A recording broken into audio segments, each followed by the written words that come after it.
হয়েছিল সেই রিটের আজ শুনানি অনুষ্ঠিত হয়। সেই শুনানিতে আজ রিটকারীর পক্ষে শুনানিতে ছিলেন ব্যারিস্টার জ্যোতির্ময় বড়ুয়া। রিটটি করেছিলেন ঢাকা বিশ্ববিদ্যালয়ের ড্রয়িং অ্যান্ড পেইন্টিংস বিভাগের চতুর্থ বর্ষের ছাত্রী বিএম ফাহমিদ আলম। তিনি ডাকসু নির্বাচনে অপরাজয় ৭১ ও অদম্য ২৪ প্যানেল থেকে মুক্তিযুদ্ধ ও গণতান্ত্রিক আন্দোলন সম্পাদক পদে তিনি প্রতিদ্বন্দ্বিতা করছেন। আজ বিচারপতি আব্দুল হাবিব গনির নেতৃত্বাধীন বেঞ্চে যে শুনানিতে অনুষ্ঠিত হয় তিনি জানান যে আগামী ৩০ অক্টোবর পর্যন্ত এই ডাকসু নির্বাচন স্থগিত করেন এবং এরপর মূলত সিদ্ধান্ত নেওয়া হবে ডাকসু নির্বাচনের ব্যাপারে। এবং এস এম ফরহাদের বিষয়ে যে অভিযোগগুলো রিটকারী এনেছেন সেই অভিযোগগুলোর জবাব দিতে বলা হয়েছে ২১ সেপ্টেম্বরের মধ্যে। এখানে মূলত যিনি রিট করেছেন বিএম ফাহমিদ আলম, তিনি যে অভিযোগগুলো করেছেন যে যেহেতু বাংলাদেশ ছাত্রলীগ ৫ আগস্টের পরে এই অন্তর্বর্তীকালীন সরকার এই বাংলা ছাত্রলীগকে নিষিদ্ধ করে তার সন্ত্রাসী কার্যক্রমের কারণে, এবং তিনি জানান যে তিনি যেহেতু ঢাকা বিশ্ববিদ্যালয়ের নিয়মিত শিক্ষার্থী, তিনি এস এম ফরহাদকে দীর্ঘদিন ধরে জানেন এবং তিনি তার পিটিশন উল্লেখ করেছেন যে এস এম ফরহাদ এই ছাত্রলীগের সাথে সংশ্লিষ্ট ছিলেন এবং যার কারণে তার এই প্রার্থিতা কেন বাতিল করা হবে না। তিনি এখানে মোট দুজন প্রার্থীর উদাহরণ টেনেছেন। দুজন প্রার্থী হলেন জুলিয়াস সিজার, যিনি ঢাকা বিশ্ববিদ্যালয় কেন্দ্রীয় ছাত্র সংসদ নির্বাচনে ভিপি পদে প্রার্থিতা করেছিলেন, এবং বায়েজিদ বুস্তামি নামে একজন প্রার্থী যিনি ঢাকা বিশ্ববিদ্যালয় ছাত্র সংসদ নির্বাচনে প্রতিদ্বন্দ্বিতা করছিলেন। তাদের দুইজনের তাদের প্রার্থিতা বাতিল করা হয় ছাত্রলীগের সাথে সংশ্লিষ্টতার কারণে। তবে ঢাকা বিশ্ববিদ্যালয়ের পক্ষে যিনি আইনজীবী ছিলেন অ্যাডভোকেট শিশির মণি, তিনি জানান যে জুলিয়াস সিজার এবং বায়েজিদ বুস্তামির যে প্রার্থিতা বাতিল করা হয়েছে সেটি শুধুমাত্র ছাত্রলীগ সংশ্লিষ্টতার কারণেই না, তার প্রার্থিতা বাতিল করা হয়েছে তিনি বিশ্ববিদ্যালয়ের যে শৃঙ্খলাবিধি রয়েছে সেই শৃঙ্খলাবিধি তারা বিভিন্ন সময়ে ভঙ্গ করেছেন এবং তাদের বিরুদ্ধে বেশ কিছু অপকর্মের অভিযোগও রয়েছে। এর মধ্যে জুলিয়াস সিজার নামে যিনি একজন ভিপি প্রার্থী ছিলেন, তার প্রার্থিতা বাতিল করা হয় মূলত এই কারণে যে তার বিরুদ্ধে এর আগে ভিপি নূর তাকে মারধরের একটি অভিযোগ ছিল এবং তিনি ভিপি নূরের দিকে ডিম ছুড়েছিলেন এমন একটি অভিযোগ ছিল। মূলত শুধুমাত্র ছাত্রলীগ সংশ্লিষ্টতার কারণেই নয়, তাদের বিরুদ্ধে এর আগে আইন শৃঙ্খলা ভঙ্গের অভিযোগ ছিল, যার কারণে তাদের প্রার্থিতা বাতিল করা হয়েছিল বলে জানিয়েছেন বিবাদী পক্ষের আইনজীবী অ্যাডভোকেট শিশির মনির।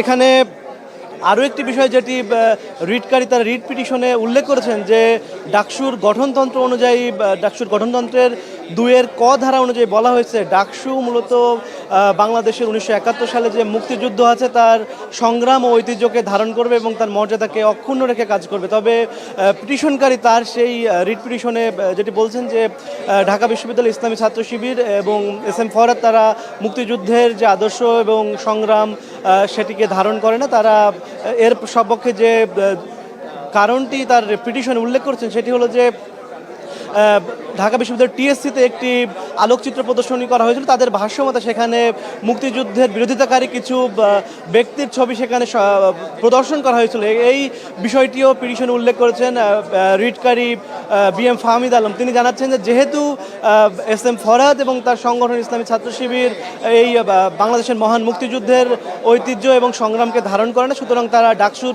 গঠনতন্ত্রকে ধারণ করে না। যেহেতু তারা ডাকসুর গঠনতন্ত্রকে ধারণ করছে না, সুতরাং সেহেতু কেন তাদের প্রার্থিতা বাতিল করা হবে না এই বিষয়টি জানতে চেয়েছেন। এই বিষয়টি তারা জানতে চেয়েছেন।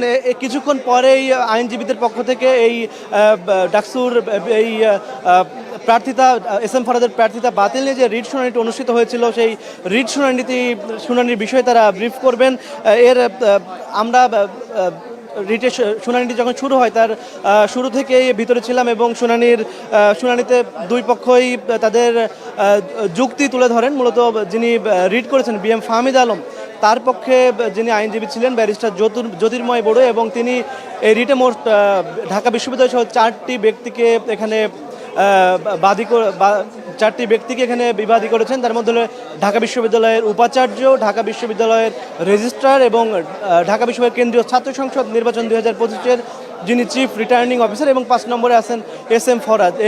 এই 4 জন এবং ঢাকা বিশ্ববিদ্যালয় মোট 5 বিবাদীকে এই পিটিশনে উল্লেখ করা হয়। এই ঢাকা বিশ্ববিদ্যালয়ের পক্ষে মূলত অ্যাডভোকেট শিশির মনির এসেছিলেন এই রিটের শুনানি করতে এবং জ্যোতির্ময় বড়ুয়া ছিলেন অপরপক্ষে। এছাড়া তার বিরুদ্ধে মোটা দাগের যে অভিযোগ এই ছাত্রলীগ সংশ্লিষ্টতা এবং ঢাকা বিশ্ববিদ্যালয়ের ডাকসুর গঠনতন্ত্র অনুযায়ী যে মুক্তিযুদ্ধের সংগ্রাম ঐতিহ্যের কথা বলা আছে, এই দুটি অভিযোগ। এছাড়া তিনি তার যে তার এছাড়া তার অন্য আরেকটি অভিযোগ যেটি ছিল ছাত্রলীগ সংশ্লিষ্ট যেহেতু ঢাকা বিশ্ববিদ্যালয়ের গণরুম গেস্ট রুমগুলো দীর্ঘদিন ধরে ছাত্রলীগ নিপীড়ন এবং নিপীড়নের একটি কারখানা বানিয়ে রেখেছিল, তিনি বলেছেন যে যেহেতু ছাত্রলীগ এই সমস্ত দায় নিয়ে ঢাকা বিশ্ববিদ্যালয় থেকে তারা বিতাড়িত হয়েছে এবং বর্তমান অন্তর্বর্তীকালীন সরকার তাদেরকে নিষিদ্ধ করেছে এবং বাংলাদেশের সন্ত্রাস বিরোধী আইন অনুযায়ী বাংলাদেশ আওয়ামী লীগও যেহেতু নিষিদ্ধ হয়েছে, সুতরাং এই সমস্ত দায় বর্তায় ঢাকা বিশ্ববিদ্যালয়ের ছাত্র শিবিরের সভাপতি এবং ঢাকা বিশ্ববিদ্যালয়ের ছাত্র শিবির মনোনীত সমন্বিত ঐক্যবদ্ধ শিক্ষার্থী জোট প্যানেলের জিএস প্রার্থী SM ফরাদের বিরুদ্ধে। তিনি তার পিটিশনে উল্লেখ করেছেন যে ঢাকা বিশ্ববিদ্যালয়ের সমাজ কল্যাণ ও গবেষণা ইনস্টিটিউটের শিক্ষার্থী SM ফরাদ এবং তিনি ওই ইনস্টিটিউটের সমাজ কল্যাণ ও গবেষণা ইনস্টিটিউটের ছাত্রলীগ ইউনিটের যুগ্ম সম্পাদকের দায়িত্ব পালন করছেন BM ফাহমিদা আলম, যিনি অপরাজয় 71 এবং অদম্য 24 প্যানেল থেকে মুক্তিযুদ্ধ গণতান্ত্রিক আন্দোলন সম্পাদক পদে প্রার্থিতা করছেন। তিনি জানিয়েছেন তিনি দীর্ঘদিন ধরে ক্যাম্পাসে আছেন এবং ক্যাম্পাসের একজন নিয়মিত শিক্ষার্থী। তিনি SM ফরাদকে নিয়মিত ছাত্রলীগের বিভিন্ন কর্মকাণ্ডে দেখেছেন এবং ছাত্রলীগ যে সহিংসতার ঘটনাগুলো ঘটিয়েছে ঢাকা বিশ্ববিদ্যালয়ের ক্যাম্পাসে, তিনি এর জন্য SM ফরাদকেও দায়ী করছেন এবং জুলিয়াস সিজার এবং বায়েজিদ বোস্তামির যদি প্রার্থিতা বাতিল করা হয় তাহলে কেন SM ফরাদের প্রার্থিতা বাতিল করা হবে না, এটি ছিল তার এই রিটের একটি গুরুত্বপূর্ণ প্রশ্ন। মূলত বিচারপতি আব্দুল ওয়াহাব গনির নেতৃত্বাধীন সমন্বিত বেঞ্চে এই যে প্রশ্নগুলো উত্থাপিত হয়েছে, তিনি এই প্রশ্নগুলোর জবাব জানতে চেয়ে একটি রুল দিয়েছেন, যেটি 21 সেপ্টেম্বরের মধ্যে আদালতে জানাতে হবে এবং এই রুলের জবাব আসার আগ পর্যন্ত 30 অক্টোবর পর্যন্ত ঢাকা বিশ্ববিদ্যালয় কেন্দ্রীয় ছাত্র সংসদ নির্বাচন স্থগিত থাকবে বলে আমরা জানতে পেরেছি এবং কিছুক্ষণের মধ্যেই আইনজীবীরা এই বিষয়টি নিয়ে ব্রিফ করবেন, তখন আমরা বিস্তারিত জানতে পারবো এবং যখন আইনজীবীরা ব্রিফ করবেন তখন আমরা আবার সরাসরি আপনাদেরকে যুক্ত করব সেই ব্রিফিংয়ে। এখন পর্যন্ত এই ছিল আমার কাছে সর্বশেষ তথ্য।